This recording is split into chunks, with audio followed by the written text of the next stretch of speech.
vàជំរាបសួរពុកម៉ែបងប្អូនទាំងអស់គ្នាដែលជាអ្នកស្រឡាញ់វិស័យចិញ្ចឹមសត្វត្រជាកម្មបាទថ្ងៃនេះកូនចៅខ្ញុំចេញលេងដល់អាកាសធាតុរៀងត្រជាក់អញ្ចឹងចេញមកលោល្ងិតមេឃល្ងិតដីហ្នឹងបងណែអូយដល់ហើយបងប្អូននេះដល់កនេះមេឃល្ងិតដីហ่ะផ្ទះតូចតែផ្ទះហ្នឹងបងណាតូចតែផ្ទះហើយប៉ុន្តែសត្វអស់ទៅហើយសត្វណែមកណោះ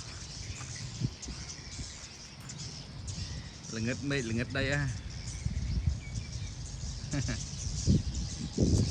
ដាក់ធំតូចតិច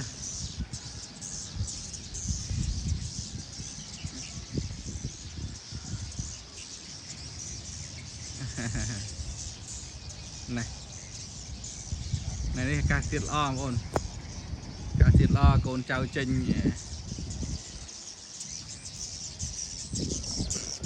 បាទក៏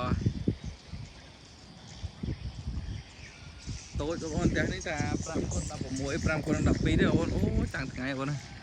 ចាំងថ្ងៃណាតែបងណាចាំងថ្ងៃបងប្អូនជម្រាបលាបងប្អូនណាបាយ